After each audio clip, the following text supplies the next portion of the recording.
এখন থেকে আপনার প্রিয় সিরিয়ালগুলো ফ্রিতে দেখুন এক্সক্লুসিভলি শুধুমাত্র সান নেক্সটে। এখনই অ্যাপ ডাউনলোড করুন। খাবারে যে হাত বিষ মিশিয়েছিল সেই হাত হয়তো আমি কেটে ফেলতে পারবো না, কিন্তু তাতে হাত করাতে পড়তে পারবো।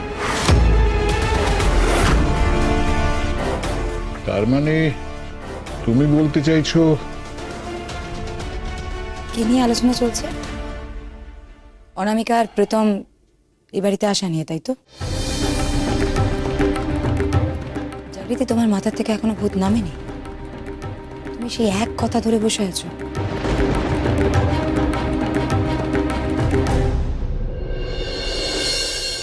একদমই নয়। জাগৃতির কি মাথা খারাপ হয়ে গেছে? আমি কিছুতেই এটা হতে দেবো না।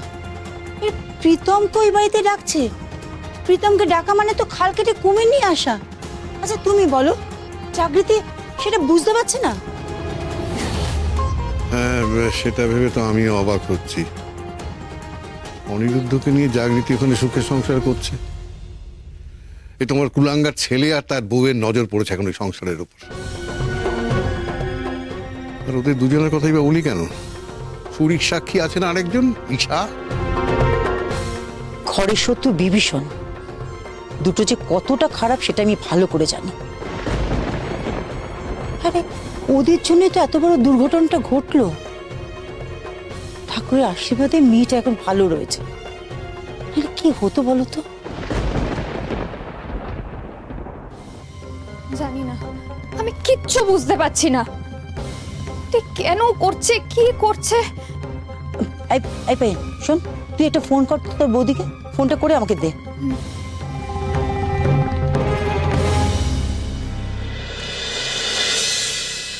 এই নিন দাদু। Thank you.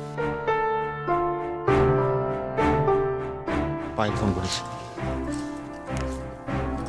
হ্যাঁ হ্যালো। হ্যাঁ বৌদি, বলছি তুমি একটু ফোনটা ধরো। শোনো না পায়েল, বলছি যে আমি একটু পরে ফোন করি তোমাকে। হ্যাঁ জাগৃতি, ও মা, ওদিকে সব ঠিক আছে তো? মা আবার ফোন করছে কেন? কি বলবে কে জানে। ধ্যাৎ বাবা, এত টেনশন নিতে আমার আর ভালো লাগছে না। উফ, এত প্যালপিটেশন হচ্ছে। প্রত্যেকটারও কি হয়েছে কে জানে। চুপ করে আছে, কোনো কথা বলছে না। হ্যাঁ এদিকে তো সব ঠিক আছে, কিন্তু ওদিকে তো সবকিছু তুমি ঠিক রাখতে চাইছো না দেখছি। জাগৃতি, ফোনটা আমাকে দাও তো। কি হলো, দাও। মা, একটু দাদু কথা বলবে। অরুণবাবু কথা বলবেন বলছেন। এক কাজ কর, লাউড স্পিকারে দাও। হ্যালো প্রতিমা। হ্যাঁ হ্যাঁ বলুন, ভালো আছেন? হ্যাঁ এমনি ঠিকই আছি। এখন ওসব কথা থাক, একটা কথা বলি। আমার ছোট নাত বউ ঈশা তো একটা বায়না ধরেছে। ও আপনার ছেলে আর ছেলের বউকে এই বাড়িতে নেমন্তন্ন করে খাওয়াতে চায়। আপনাদের যদি আপত্তি না থাকে তাহলে ওদের দুজনকে কাল দুপুরে এখানে পাঠিয়ে দিন।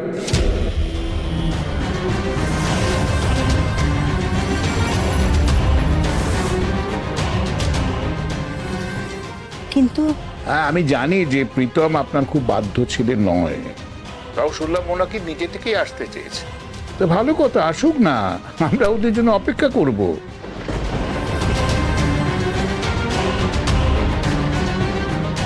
এখন রাখি, গুড নাইট। হ্যাঁ, কি ব্যাপার বলো তো? অরুণবাবু ঈশাকে কিছু একটা ব্যাপার তো আছেই, যেটা আমরা হয়তো বুঝতে পারছি না।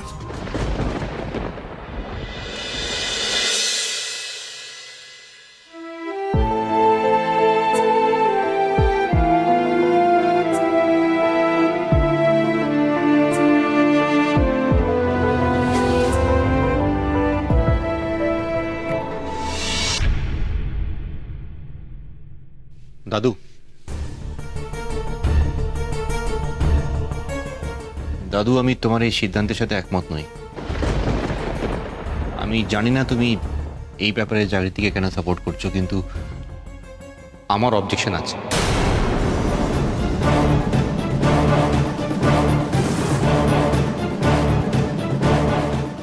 সরি বাবা,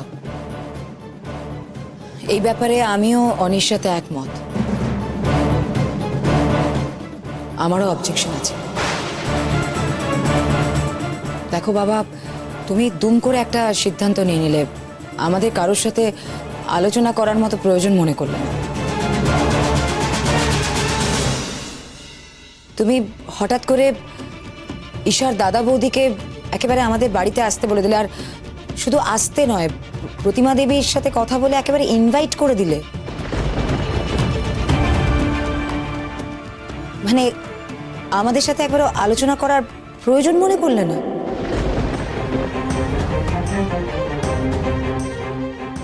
এক সেকেন্ড, এই ব্যাপারে তো কথা শেষ হয়ে গেছিল, তো আবার কেন হচ্ছে?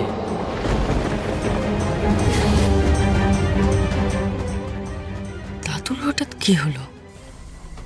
খুব আনএক্সপেক্টেড ব্যাপার স্যাপার ঘটছে না? যাদের রাজি হওয়ার কথা না, তারাই বেশি করে রাজি হয়ে যাচ্ছে। না না, সে হচ্ছে হোক, আমি বা এত ভয় পাচ্ছি কেন? আমার তো খুশি হওয়ার কথা।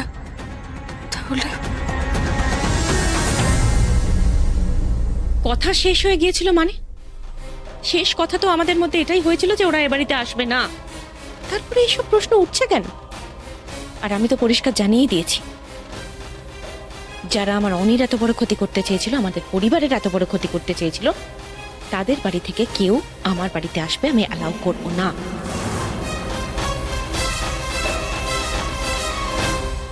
প্লিজ বাবা, আপনি এক্ষুনি ওদেরকে একটা ফোন করুন আর পরিষ্কার জানিয়ে দিন এ বাড়িতে যেন কেউ না আসে। বড় বৌমা, আমাকে না আর কিছু বোঝাবেন না বাবা, আমি কিছু বুঝবো না। ওরা এ বাড়িতে কেউ আসবে না, এটাই আমার শেষ কথা।